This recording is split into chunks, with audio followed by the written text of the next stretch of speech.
शमीर फराज के पास जाता है और उसको जाके कहता है कि यार तुम्हें नहीं पता मैं कितनी गहरी मुश्किल में फंस चुका हूँ। मुझे तो कुछ समझ नहीं आती कि आखिर मैं इस रास्ते से कैसे निकल पाऊंगा।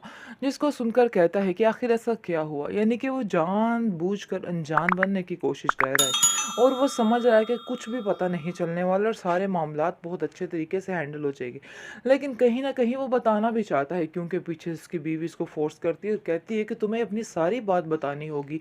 ऐसा ना हो कि शमीर हमेशा हमेशा के लिए तुमसे दूर हो जाए। आगे से आप देखेंगे कि वो कहता है फराज कहता है तुम फिक्र मत करो, सब ठीक हो जाएगा। जिसको सुनकर वो कहता है कि मुझे नहीं लगता, क्योंकि शिब्रा और उसके घर वाले सख्त खिलाफ हो चुके हैं मेरे, और वो मुझसे इतनी नफरत करने लगे हैं जिसका कोई हिसाब ही नहीं। जिसकी वजह से आप देखेंगे कि वो उसको काफ़ी तसल्ली देता है, लेकिन शमीर कहता है कि मैं पीछे हटने वालों में से नहीं और ना ही मैं पीछे हटूंगा, बल्कि मैं इस बात का डट के मुकाबला करूंगा और इस जंग को जीत कर ही सांस लूंगा। जिसको सुनकर फराज कहता है कि मैं तुम्हारा साथ देने को तैयार हूँ। लेकिन फराज को जो गिल्टी महसूस हो रही है वो उसको हजम नहीं हो रही और बहुत परेशान रहने लग जाता है। लेकिन आप देखेंगे कि शमीर ने भी फैसला कर लिया है और कहा है कि मैं इस बात को साबित करके रहूंगा कि मैं किसी गलत नीयत से उनके घर नहीं गया था, बल्कि सिर्फ और सिर्फ शिब्रा की खातिर मैं किया था, और मेरे साथ ऐसा मत किया जाए। लेकिन जी अभी फ़िलहाल तो उसकी कोई बात सुनने को तैयार नहीं है, लेकिन अनकरीब ही शिबरा के दिल में ये बात आ जाएगी और वो कहेगी कि ठीक है, तुम बिल्कुल ठीक कह रहे हो, मैं तुम्हारा इस बात में साथ देने को बिल्कुल तैयार बात हूँ। नहीं है, मैंने सारी बात का पता लगवा लिया है और मुझे समझ आ चुकी है कि वो सिर्फ और सिर्फ झूठ बोल रहा है, इसके अलावा और कुछ नहीं। उसका बाप घबरा जाता है और परेशान हो जाता है और कहता है कि तुम्हें ज़रूर कोई गलतफहमी हुई है, ऐसी कोई बात नहीं है। मैं अपने बेटे को बड़े अच्छे तरीके से जानता हूँ, वो ऐसा कुछ भी नहीं कर सकता है। वो सिर्फ़ और सिर्फ़ तुमसे ही शादी करेगा, ये तुम क्यों सोच रही हो? आगे से मेरीन कहती है कि मुझे कोई गलतफ़हमी नहीं हुई। मैंने अपनी आँखों से उस लड़की को उसके साथ देखा है और मुझे इस चीज़ का यकीन है कि आप भी ये बात नहीं जानते थे। लेकिन अगर आप ये बात जान चुके हैं, तो आपको उसे जाके बताना होगा और उसको कहना होगा कि अपनी हरकतों से बाज़ आ जाए। वरना मैंने अगर बाबा से बात कर दी, तो आप जानते हैं कि हालात किस कदर ख़राब हो सकते हैं, और मुझे ना सुनने की बिल्कुल भी आदत नहीं है। इसको सुनकर शमीर का बाप घबरा जाता है और कहता है कि बेटा तुम फिक्र मत करो, सब कुछ ठीक हो जाएगा, मैं तुम्हारे साथ हूँ और मैं शमीर को समझाऊंगा, और अगर वो नहीं माना तो फिर भी उसको मेरी बात माननी ही पड़ेगी, तुम फिक्र मत करो। बहुत ज़्यादा परेशानी की हालत में इधर उधर फिर रहा होता है। शमीर को कॉल करता है, शमीर को कहता है कि मैं तुमसे मिलना चाहता हूँ, जल्दी से फ़ौरन घर आओ। समीर पूछता है कि आखिर आप क्यों इतने परेशान हैं, क्यों ऐसी बहकी बहकी बातें कर रहे हैं? मैं आ जाऊँगा, बहुत जल्द आ जाऊँगा। लेकिन वो उसको बुलाने की ज़िद करता है और कहता है कि मुझे कोई बहाना नहीं चाहिए, तुम्हें आना होगा। और जैसे ही वो उसके पास आता है तो सारा किस्सा उसका खोल के बताता है और कहता है कि मेरीन इन सब बातों के सख्त खिलाफ है और मैं नहीं चाहता कि मेरीन के दिल में कोई भी शक आ पहुँचे। इसलिए बेहतर यही है कि अपने दिमाग के तालों को खोलो और अपनी अगली दुनिया की तरफ ध्यान दो। ऐसा ना हो कि तुम्हारे हाथ से हर चीज़ निकल जाए, और मैं ये बात कभी बर्दाश्त नहीं करूँगा, क्योंकि मैं तुम्हें बहुत ज़्यादा कामयाब होता हुआ देखना चाहता हूँ। मैं बस यही चाहता हूँ कि तुम ही हो, तुम ही हर तरफ हो।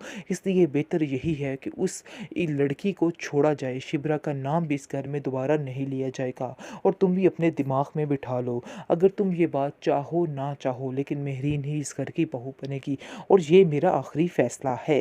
आगे से आप देखेंगे कि शमीर गुस्से में कहता है, ये आपका लालच बोल रहा है, आपका प्यार नहीं है मेरीन के लिए, बल्कि सिर्फ़ और सिर्फ़ एक लालच है। लालच की बिना पर आप इतनी बड़ी-बड़ी बातें कर रहे हैं और कुछ भी फजल नहीं। बख्श का ये झूठ शिबरा की माँ बर्दाश्त नहीं कर पाई। उसकी तबीयत दिन ब दिन बिगड़ने लग जाती है, वो अंदर ही अंदर ख़त्म होती जा रही है, क्योंकि उसने फजल बख्श को अपना बेटा माना था। इसलिए वो ये बात कभी भी नहीं भूल पाएगी। इसलिए आप देखेंगे कि वो कहती है शिप्रा से कि मुझे यकीन नहीं आ रहा कि इस इंसान ने इतना बड़ा धोखा हमारे साथ किया है। कोई ऐसा भी किसी के साथ कर सकता है भला? जिसको सुनकर आप देखेंगे कि शिप्रा कहती है कि मुझे खुद इस बात का यकीन नहीं था कि कितनी चालाकी और होशियारी के साथ उसने हर बात को हैंडल किया है, हर चीज़ को संवारा है। मुझे तो खुद उस पे यकीन नहीं आ रहा। अभी भी आँखों से देख के भी यकीन नहीं कर पा रही हूँ क्या हकीकत है और क्या झूठ है। जिसको सुनकर आप देखेंगे कि सुकैना आती है और सुकैना कहती है कि आप कैसी बातें कर रहे हो? क्यों अपने आप को हल्कान कर रहे हो इन बातों से? आप लोगों को क्यों समझ नहीं आ रही है कि वो सिर्फ़ और सिर्फ़ शिब्रा से मोहब्बत करता था जिसकी वजह से उसने इतना बड़ा कदम उठाया है। लेकिन आप लोगों को तो इस बात की समझ ही नहीं आ रही है। शिब्रा कहती है कि मुझे फ़ज़ल बख्श से ज़्यादा दुःख अपनी सगी बहन पे है, जिसने अपना होते हुए हमसे इतनी देर इतनी बड़ी बात छुपा के रखी। तुम जानती थी सुकैना कि इतने बड़ा सच खुलने पर कभी भी हम लोग उसको एक्सेप्ट नहीं करेंगे। फिर तुमने झूठ क्यों बांधे रखा? क्यों इतनी देर तक झूठ बोलती रही? तुम्हें ऐसा नहीं करना चाहिए था।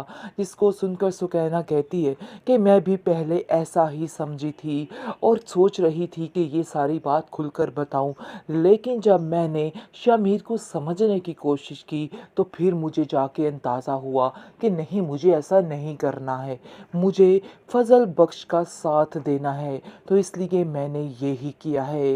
लेकिन जी बहुत ही परेशान हो चुकी है सुकैना, क्योंकि कोई भी उसकी बात सुनने को तैयार नहीं और शमीर बार बार उससे कॉन्टेक्ट कर रहा है और कह रहा है कि सुकैना कुछ करो प्लीज़, मुझे तो कुछ समझ नहीं आ रहा, ऐसा लग रहा मेरी सारी कश्तियाँ जल चुकी हैं।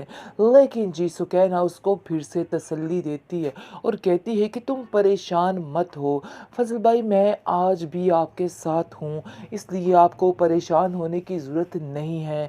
वो बड़े गुस्से में जाती है अपने घर और जाकर अपनी माँ से कहती है कि आप लोग उसके सारे एहसानात को कैसे भुला सकते हैं? इतने एहसानात उसके हैं कि आज मैं गिनवाने बैठ जाऊँ तो आप गिनती भूल सकती हैं। जिसको सुनकर उसकी माँ कहती है कि हाँ, ये बात तो है, लेकिन हम चुका ही देंगे। लेकिन सुकैना कहती है शिब्रा से, चुकाने का वक़्त आ चुका है। तुम्हें चुकाना इस तरह से है कि तुम्हें अपनी मोहब्बत जो है वो कायम रखनी है और इस झूठ को इग्नोर करके अपनी ज़िंदगी फ़ज़ल के साथ शुरू करनी है। लेकिन शिब्रा इनकार कर देगी। शिब्रा कहेगी कि नहीं, ऐसा हरगिज़ नहीं हो सकता। मैं इस झूठे इंसान के साथ एक पल भी रहना पसंद नहीं करूँगी। लेकिन शमीर भी मजबूर था, जिसकी वजह से उसको फ़ज़ल बख्श बनना पड़ा है। लेकिन इसको झूठ का सहारा नहीं लेना चाहिए था, जिसकी वजह से आज ये हंगामा हो चुका है। लेकिन सुकैना तो काफ़ी कोशिश कर रही है, घर वाले उसकी कोई बात सुनने को तैयार ही नहीं है। शिप्रा की माँ दिन ब दिन काफ़ी परेशान रहने लग जाती है और उदास रहने लग जाती है, क्योंकि वो हर चीज़ में फजल बख्श की आदी हो चुकी थी।